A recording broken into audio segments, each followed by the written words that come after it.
we've portaled our way back from the break, and no matter how much Dread's force of will is here to protect us, the cheesy comps are out, Dreadnought.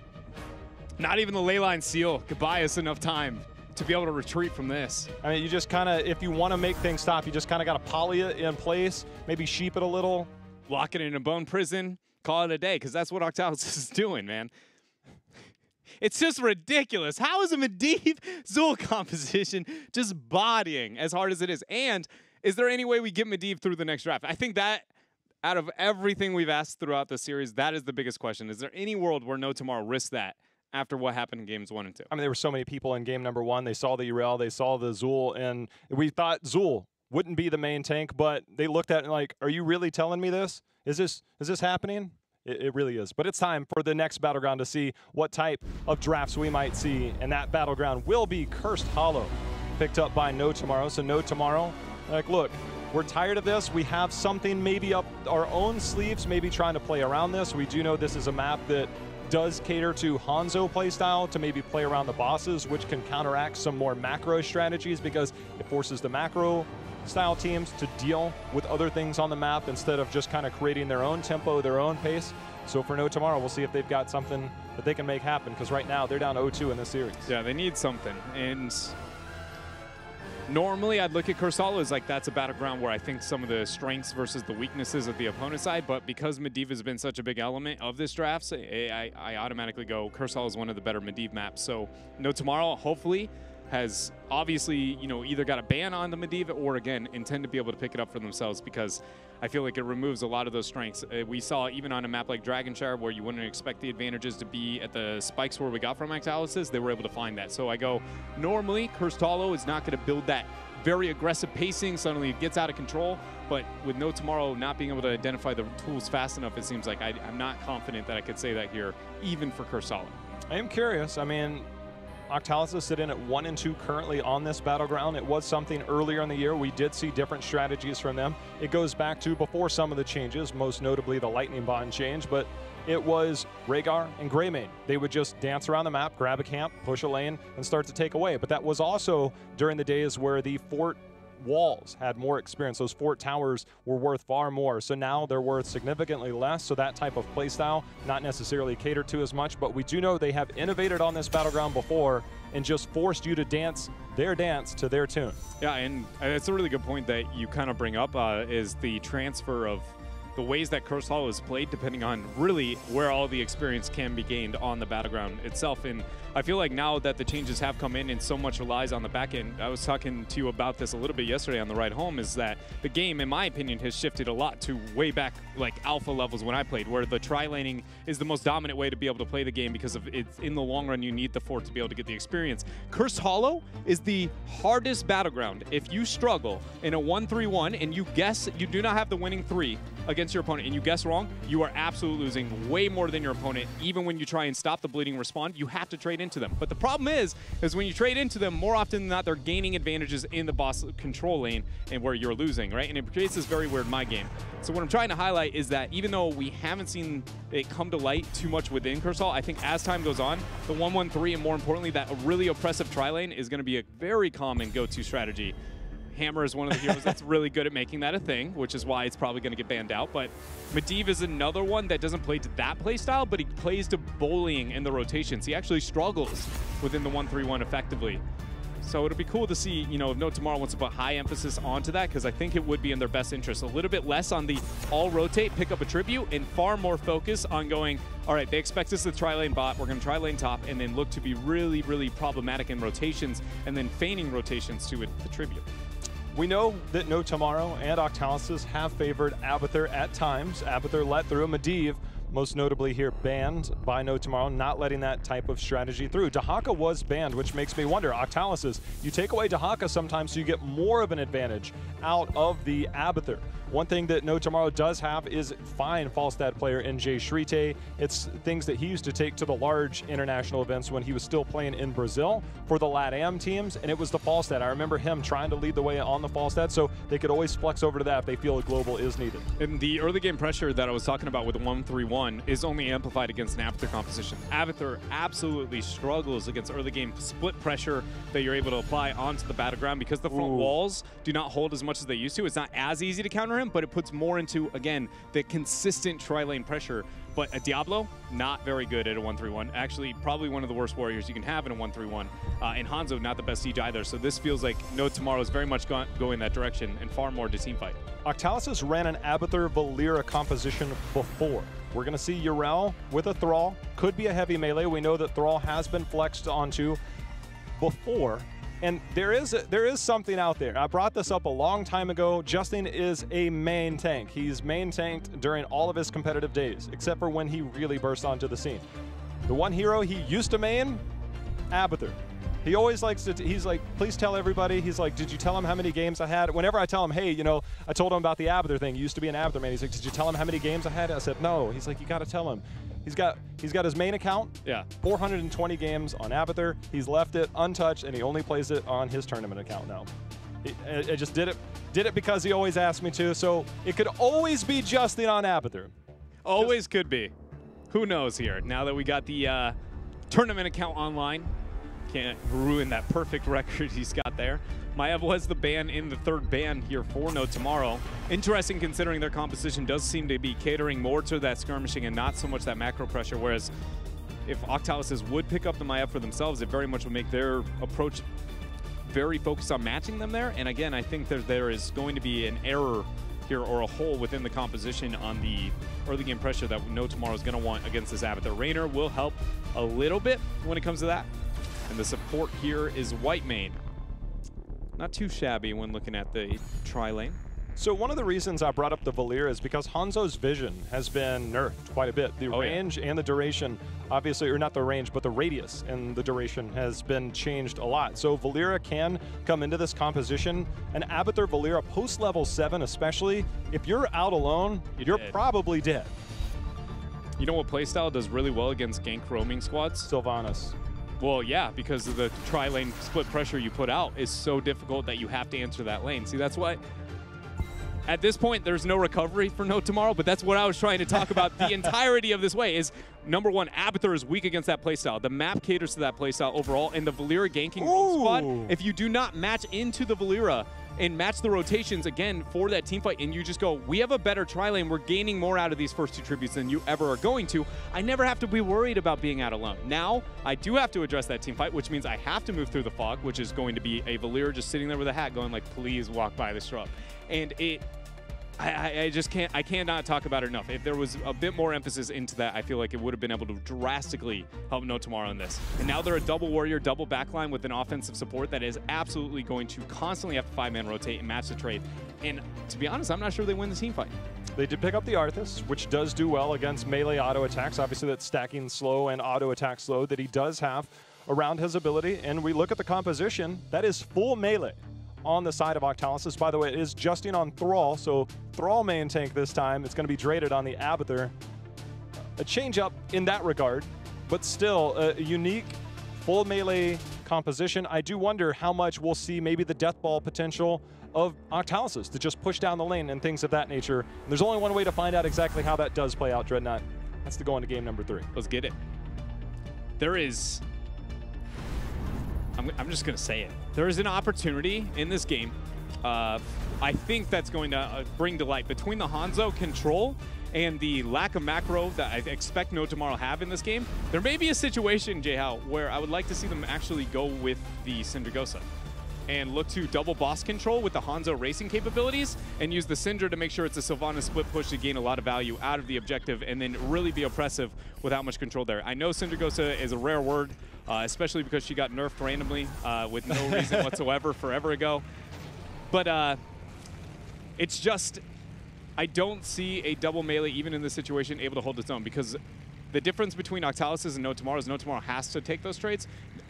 Octalysis doesn't. That's the beauty of Abathur. He is the best at skirmishing in a 5 vs 5, but he never has to fully commit his body, which means he always has a better global advantage than you do. Ooh, Valera already is about to scout out Hanzo. Hanzo's in trouble. Hanzo barely made it out alive. Like, he's tapping, still dealing with the poison, and now he can breathe. But that was tense. Yeah, and that was already, I mean, we saw Valera identify that. You've got to use that Wailing Arrow whenever. By the way, I saw the player introductions and Justin's face, and all I could see when I saw his face was Crash Lightning at the top. And it's just like that moment of, yeah, I picked Crash Lightning. That's what I envisioned when I saw that player introduction card. Why? Well, I guess I can pose it this way. I would argue some of the thought process behind going with that Thunder there and that type of situation is, again, based on the theory of like who has to make the rotations to the objective, right? Whenever you have an Abathur composition, this used to be an old C9 classic. I'm talking an old classic for them. Their curse hall go-to was often pick 4 delays and just pick a great Abathur composition, have one good clone, and you just stall out. Thrall is one of the best delayers in itself, and that talent's going to be able to cater to delaying. It makes that playstyle that much better. So now, no tomorrow, between that and the Abathur, and again, how the draft unfolded, they should be very aware of what the problems with this game are going to be. It's just whether or not they can force the fight and then make the rotations effectively afterwards to be able to stop with this composition that Octalysis has. Yeah, the changes on it, though, have made it more difficult. And I think that when you do have that stall capabilities around that, you don't worry about the minions being there, eating some of those shots. So it does take 30 now, obviously, to get that max value. As Justin comes in, trying to get the stack right away. My only question is, do we get Ancestral Wrath, which is 100% the call, not follow through. If he's going stacking and he's having fun, Maelstrom weapon all day. Never been seen before. Stack your auto attacks. One day, Dreadnought, it will happen and I'll be a happy camper. Something that maybe hasn't been never seen before, but definitely is not a common eye here at the HGC, is a split pushing Arthas. Part of the problem of having the double melee composition here for No Tomorrow. Arthas has to be that offlaner. Doesn't have the greatest amount of split pressure into the Abby, who has the opportunity to still pick up the Mule if he considers that a problem at any point in time. We got 12 seconds out from this first tribute, and the burden of making the play here is very much on No Tomorrow, with the global advantage in favor of Team Octalysis, and the skirmishing and rotation capabilities very much in favor of them. Octalysis will end up picking up their Night Camp very late, and Buds is not an effective delay target, but Thrall very much is. It's up to Justin to just find them one other person clumped up near. Doesn't get the bounce there, ends up bouncing. Remember, it has to hit 2 heroes. So getting that bounce off one hero and into another is ideal, which is where that poke does come into play. There's a stat. Look at that Wolf just off the trajectory. Does increase distance whenever you hit a hero, so each hero you hit does increase that distance, but just off the mark. So we noticed the first tribute, not too much contesting from Octalysis, really, when it came down to it. They want to try and stall as long as they possibly can, catch out in the rotations. And Raynor was able to get the split push on the top half. So honestly, No Tomorrow's actually got to be pretty thankful with how that first tribute went down. I figured there would be more delays. Hold up, though. Priz able to join in there, able to get the silence onto Whitemane. Goku trying to keep the aggression there as Akaface healing himself up, but now he's got nothing left here, pulling his way back.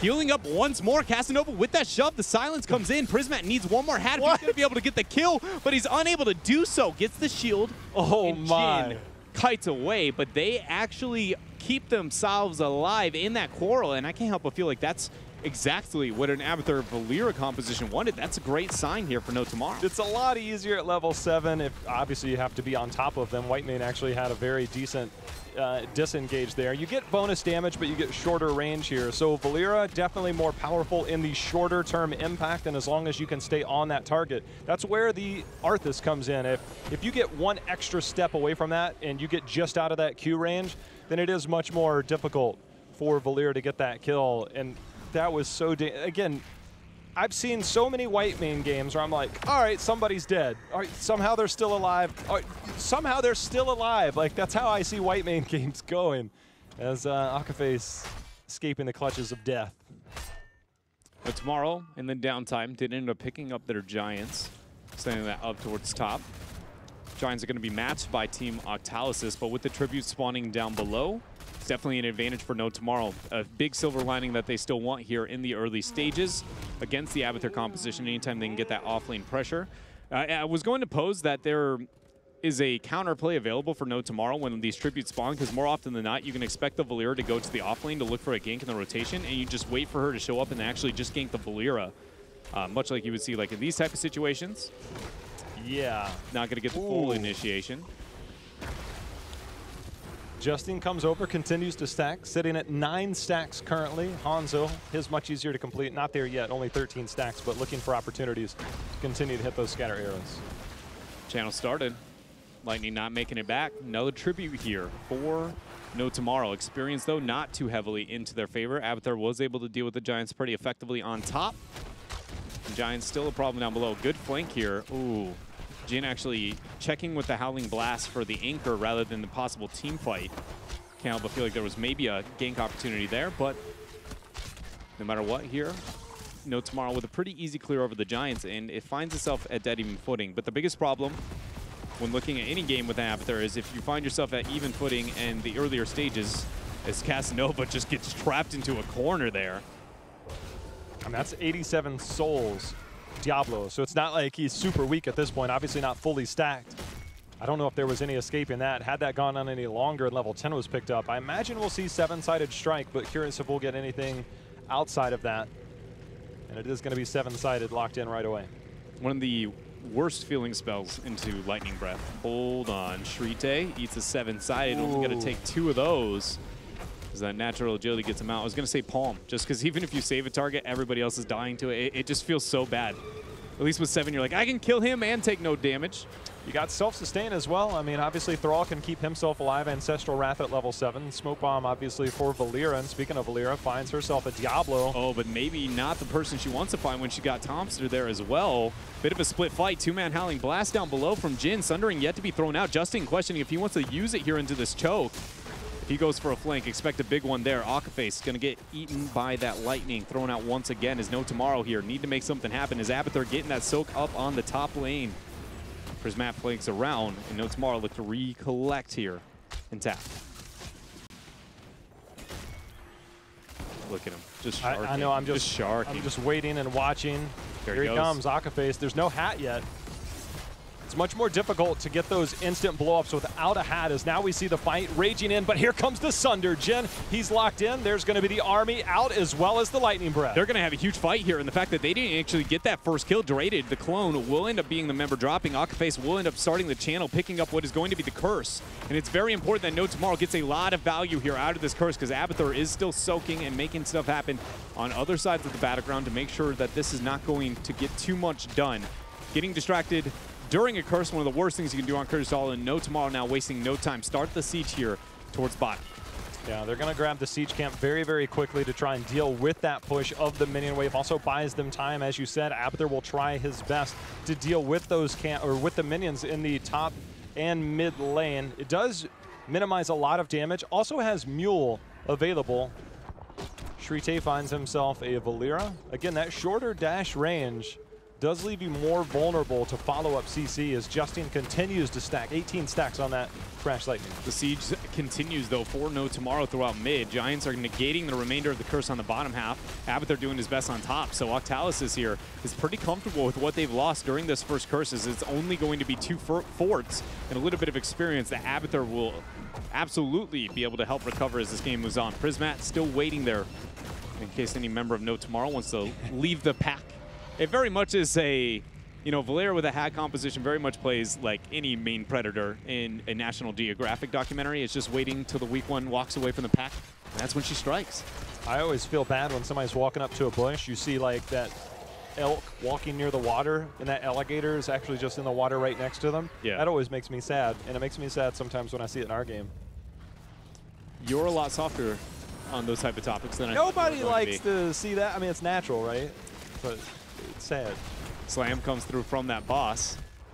Flip over from Casanova. Goku actually ends up using the hammer onto Jin. 7-sided strike drops, getting a lot of value there as the Sundering actually used as well. Lightning Breath is going to be dropped. Octalysis here on full retreat for a moment there as they get the knockback into the boss route, into the boss slam. It is not going to get the damage onto Thompster as Goku gets the leap out. Derated is going to be the first to drop, but he is just a clone. Boy, it is tense as everybody falling down to about 10% on Octalysis. Your boss yet to be leashed, J-How. Yeah, the boss not leashing is a major play. Thompster got rooted. Thompster got rooted. That's a a big problem. Prismat lurking, trying to get in there. Jen's going to be the first to fall. Goku on point. See if he's got a knockback. Casanova trying to make things happen. That's going to be 3 members down. Akaface trying to survive as he's trying to walk away, but Prismat's right on top of him. That's a 4th. Casanova, will he be the 5th as we see Octalysis starting to take control in that boss fight? And that was almost fool's gold because that boss said, hey, look, I'm still here.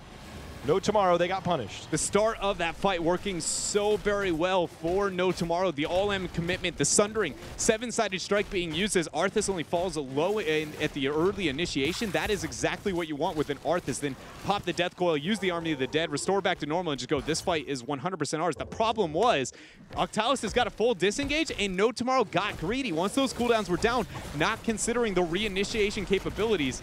And more importantly, when anybody sits low, not 7-side, but Karzim and Valera with an Abathur hat are going to do work. Great reinitiation from Octalysis. And now giving them that boss down below. Diablo still ridding of that. It's going to pick up the fort. 15 talents here, top boss pushing. And surely a second tribute here. If it's not the second tribute, it's going to gain a lot on that top boss split push. Well, it's weird that we find ourselves in this situation. There's a full level lead and then some, but it's 5 kills to 0. Octalysis is looking to extend that lead as we see the Siege Giants picked up to help defend here. But this game is far from over. I mean, this is the second tribute. If they do get the 3rd, which it does seem likely with that 16 talent tier, they can do a lot more. If they get kills, that's how they start to snowball. But for now, it's not exactly like things are just busted wide open for Octalysis to just control. It's a matter of 16 talent tier, how much do you get off your curse? And if you don't get a keep, it is going to be a long game. Yeah, I very much agree with you. If that measure is not going to be met, but I do think that Octalysis should be able to reliably get that. I'll tell you this much. If I was in this position, I go Octalysis, I go, we have 1 keep minimum. 2 keeps probable. Yeah. If they really mess up, we just end the game after the first keep and just wipe them. Like, that should be the thought process here. The root with the 7-sided sundering as well. Dragon Zero locked down 4 members, and Akaface keeping the team alive with the heals. Jin getting a lot of value there with that Frozen Tempest slowing down the members of Octalysis, trying to dive onto the backline. Draded goes down, but that is just a clone. Ardent Defender now is going to be ended. Jay Shrite throwing out the scattering arrows from the wall, and that is going to be the first kill here for No Tomorrow, fighting back in the later stages of this game. I have no idea how they just lived. That seemed like all she wrote in that fight, and that could have been the major snowball turning point, but somehow No Tomorrow survived in that. Great play. Obviously, they almost got the takedown of the back line, but Akaface, clutch heroic there. Obviously, the nice heal plus the armor, keeping people alive, because even Justin had a great root follow-up in the middle of that. I would actually argue, I think that they're using 7-sided too early is a lot of the problem here. You can't stack 7-sided and sundering. Both of those are counter initiation or only in a, when they're used on their own for a major kind of instinctual play. When you see both of those stacks, both of those heroes are very low impact after that moment, and they aren't netting a kill. And then when we look at the targets they're often going for, Arthas down to 20% HP in a fight, and I just popped Army. That's about perfect picture for me. So it's the kill targets mixed with the timing of 7-sided and sundering. It's not all on the, Bud's shoulders, but it very much is between him and Justin here. Is another skirmish here. 16 talents here, still an advantage of Octalysis. Justin at 28 stacks. Obviously, the 30 gives you the priority, but the damage is continuous. As Goku goes in, he's got the Abathur hat. Here comes the Sunder, and there's going to be Raynor. He's somehow surviving, does get the heal. Whitemane keeping everybody alive. We see the Lightning Breath in return. But Jin survives, and the Dragon's Arrow locking down multiple from Octalysis. The arrow was amazing there from Jay Shrite, clutching it out, dropping more scattering arrows, and picking up 1 more kill here. Bud's trying to pull away. We'll have 1 more Radiant Dash, but Justin leaving him for dead here. 2 members of Octalysis down. No boss available for a few here, but at least 2-2 when looking at those trips. Yeah, we're 1 minute away from that boss, Dreadnought, and that should give Octalysis enough time to regroup, but No Tomorrow fighting their way back after being down 5 kills to 0, picks up multiple kills over the last minute or so, and now with this, find their way back in. It's 2 tributes to 2. Depending on how the next fight goes, I'm sorry, I'm so excited. Over here, hand clap. This is a perfect situation for No Tomorrow to turn this game. If you look at the minimap right now, they are going to be able to get this pressure towards the top half of the battleground and put it in a lose-lose scenario with a curse point and 50-50 split. Somebody can backdoor this boss if they want. Hanzo would have the opportunity to make that transition now with a warrior tanking it and not get the all-in commitment. If you take that boss and then your opponent trades that for a curse, it's always a huge trade-up. And then if they back out for their curse or for their boss, complete waste of their curse at this point in time. They are not going to make that happen, sadly. But but I can't help but feel like some of that thought process would very much be here. It's one of my favorite shot calling moments in all Curse Hall here, but we're going to see the more traditional approach here.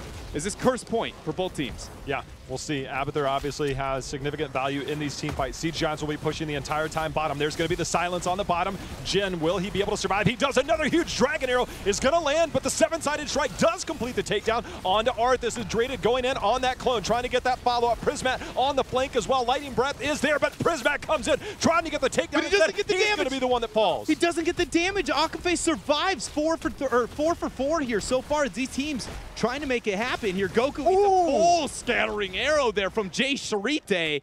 And now Octalysis down an extra member here will be able to pick themselves up a curse. Somebody has to do something about this bottom lane as soon as possible. Jay Sharite uses the natural agility over the wall. They want to make something happen. That just saved him. But Jayhao, this bottom lane is just going to be left alone. And now that means that this bottom curse does nothing to the boss lane of No Tomorrow. Yeah, it's double boss pressure. It's a matter of when No Tomorrow decides to back out. Obviously, they want to try and get a keep down, get some pressure in the rest of the map, and it looks like they'll be able to accomplish that here in the mid lane. It's a matter of, do you take keep and instantly go back for the boss and then make double boss play and try and play double keep beyond this? What's the call at this stage of the game when you're starting to round 20 with these keeps falling? I'd be looking for double boss. Double boss is the denial of a win condition with greatly increasing your probability of winning, ensuring a minimum of 2 keeps on your opponent's side. That's outside of any major outlier. Plus, you can demand a lot of the responses here, which is exactly the rotation you see from No Tomorrow. Keep in mind, there's Giants on top. So now if you're No Tomorrow, you start the boss. The last thing you do is be willing to take any team fight. That keep is yours in that top lane in 45 seconds, as long as you can just buy time, buy a little bit of breathing room. If you see somebody respond, force the initiation. Worst case scenario, again, you move on to a double boss play if Octalysis backs out. See if Octalysis tries to force a fight before 20. Obviously, the boss is a major play as Goku comes in for the first knockback. There's going to be the cleansing dash available, but Justin, now he's locked in. The Sundering comes out, the Lightning Breath in return. The roots are going to be there. 7-sided strike is there, but the boss is about to get into this fight as he gets the stun onto Buds. He ends up getting the stun onto Buds as long as Arth is too. Ardent Defender actually popped. Jay Sharite, natural agility over the wall. Vin seems to be the focus there, but Jin actually will keep himself alive. Rainer's Raider going out, doing a lot of damage. The top keep ended up falling here. Now damage onto the core, but Octalysis does have a mule. That is not a problem, at least not yet here, Jayhao. But the bosses and the curse that is about to spawn in favor of Octalysis positioning very much is here. No Tomorrow. They get that top keep, but still 20, barely out of grass. Yeah, 20 tier puts everything in their advantage, in their favor for No Tomorrow, and then they could play. If they do get one boss, you can rest assured it's either bottom keep falling or double boss. So for Team Octalysis, I don't know if they can retreat from this. I don't think they can back away from this situation, else they risk just giving up all 3 keeps. They don't have to worry about Tribute and the curse, but their moment to come back is so incredibly small. Octalysis, they have to go for it. I think they know Prismat was there for a moment. They're dropping pings, but he just walked right by him. Jin not going to look for the reveal. Okay, Prismat still left alone here. 20, still out of reach. Boss going to be released. There we see the silence onto Jay Sharite. Sundering going through as well. Oh my goodness. Get the pick they need here without the 20 advantage. Jay Sharite, the boss control is down, but catapults are still a problem. Oh, here we go. We're looking for more of a fight as we see. There's the heroic pop by Akafe. 7-sided strike is melting the health bars, at least temporarily, but Army of the Dead is out. The Lightning Breath, it's got that extended version as we're going to see the clone go down. Valir is going to be the next to fall. And just like that, No Tomorrow regaining control of this. They still have so much control, so much damage potential. Octalysis is forced to retreat, but they are buying time towards 20. But the biggest thing is by killing Jay Sharite, the double boss sphere in this exact situation is gone, at least for a little bit. They are going to deal with one boss pressure onto Octalysis in this downtime. It should be reliable for No Tomorrow to pick that up because of the split pressure they have between mid catapults, top catapults, and those giants. But because it's not an immediate boss where you see Jay Sharite throw out 3 scatter arrows, go thank you, they're making it, and walk away here, it is going to be very difficult. So Octalysis, their fight is that top boss, that top defense, but it is not going to be an easy one. Octalysis knew this. They showed Thrall top, and I'm glad we got an observation of No Tomorrow, because the second that we saw Thrall go to that top lane, show in the top lane. It was a snap rotation for No Tomorrow to come over here towards the boss. Octalysis preparing for this. They're trying to soak 20, get these lanes pushed out. They also have the Siege Giant that will be defending against the boss. For No Tomorrow, they're posturing up in the bot lane as if they want to make this push in the bot lane to try and take down not just the keep, but maybe the core behind it. It's one of those situations where they can get away with ending the game here, but they can, I feel like, get away with a safer win condition if they move over to the double boss play with the triple keep pressure. This is very realistic to be able to end this game, but they need a couple of kills because they do not have the best sieging opportunities onto the core itself. If Lightning Breath is used, all the damage out of the double warriors is kind of gone, and then it relies on Raynor because Scatter Arrow is not a range damage dealer. Here we go. The flank is going to be there. Prismat opens up onto Tomster. He actually gets revealed. Pops out the heroic. Look at so much damage on Sunder. Sunder comes through and Akaface goes down. And now we're looking for more. Seven-sided strike. Got rid of those health bars. Jin somehow surviving in this, but 2 members are now down on the side of No Tomorrow. Let's make it 3. They are holding right now. Octalysis trying to survive as they take down a 4th member, and that's going to be a 5-man team wipe here for Octalysis to save the game and find their way back in. Dread, there's more going on here. Diablo's the only guy alive to be able to get the defense. They can get the curse, just pull off a sidewall, take the keep for free, and end the game. There is not very much fear other than making sure this boss doesn't get this keep, ideally so that Mule gains maximum value. Mission check there for Goku. Now the rest of Octalysis can march their way across, pick up the curse, and maximize the value around that. That is clean here from Octalysis. Whitemane was so close to surviving, but watch the Sunder that comes into the back end. When you don't see the kill completed during that silence, you gotta hit him with that Sunder, and Justine did just that. Once Whitemane is down, she went Scarlet Crusade at 20. That gives you the full team unstoppable. It gives you that extra healing, and it also provides that armor. It would have been such a major defense for them, but instead the priority target, they got it, they got the kill. Now they get the curse, they're gonna take a boss, and this might be the victory push for Octalysis. So you see Octalysis was unwilling to make the original push to be able to get the side keep in because losing some of their DPS onto the core. So instead is willing to go for starting the boss, trying to maximize as much time with the curse and the boss that they can. This is without a doubt that top keep going down and likely going to be game because the difference between that boss bottom siege on bottom, number 1, Octalysis got to prep for it. Number 2 is the fact that there's an actual curse going on here. So all damage needs to come out from No Tomorrow.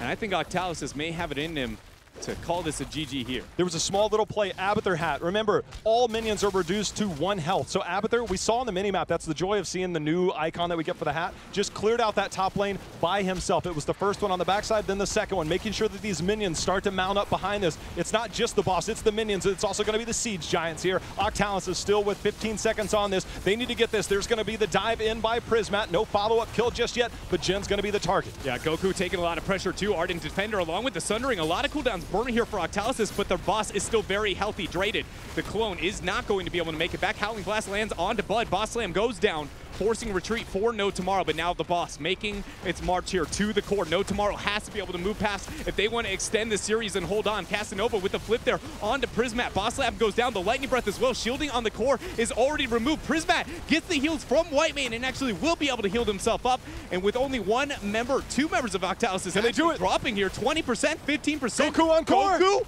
10%. No He's going to be there. He's going to be flipped out. There's going to be the knockback. Goku trying to survive 5% falling. Goku is going to go down. There's nothing for Abathur to hat. No clone available. That is going to be a 4% core wipe. And now for No Tomorrow, it is time to have their march to the other end of the battleground. Abathur died to the minions.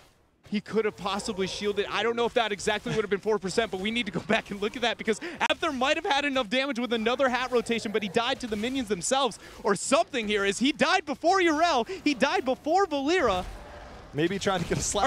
Or after both of those. What is going on? At the very end there, either way, whether or not he was able to do it or not, the miracle, the back and forth here between these two teams. No Tomorrow, hold on with 4% here and send us to a game number 4.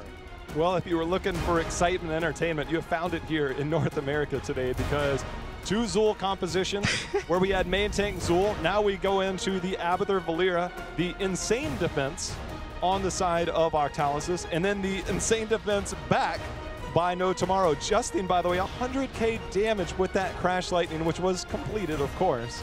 With that poke damage and the Sunder damage, boy, we are heating up here. And we don't even, I mean, this is appetizer still. appetizer still, not to take away from these teams. We got our number 1 and number 2 teams later today. It is a little bit hard, to kind of imagine that, because I came into this series, originally being like, we're going to get things started all right, then we're going to have the big boys in North America kind of clash it out. And then it's like, well, nope, we're just starting out with the tons of fireworks already out the gates here. So it's exciting. I don't know if Tempo's going to be as wild versus Heroes Hearth in terms of meta, but definitely when it comes to the play. We had Cho'Gall last time they played off, but we actually can take another look at that last part of the game to see the defense here. Dreadnought, I mean, the boss obviously very healthy at this point, at least healthy enough. You can see No Tomorrow's able to hold. Yeah, and the one thing I wanted to be keeping track of is a lot of to deal with the Abathur, the fact that he's sitting in the mid lane and when he dies. Upon second reflection, I don't think it's going to be too big of a setback here. The biggest focus, from the members of No Tomorrow, focus down to the Valeera first. We get the Karazim. Now the catapults are starting to get the damage out. We're looking at 15% on it, while Goku is the last man to stand. Yeah, he gets one on hat the Goku rotation right now. So he will not. He was unable to be able to get the hat rotation. I was incorrect. He actually dies last, but he does go down to the minions there in mid. I got the numbers backwards. I was like, if he dies, that might be 1 rotation's worth of damage. But amazing response by No Tomorrow, and a heck of a game. Are you trying to tell me that he should have maybe burrowed in and? No, he did the right thing. Ladies and gentlemen, even Slapather, it looks cool, and at the end there, it wouldn't have cost them anything. But I have only seen, in my entire time playing Heroes of the Storm, 2 games that an Abathur slap actually had any amount of impact on the end of the game.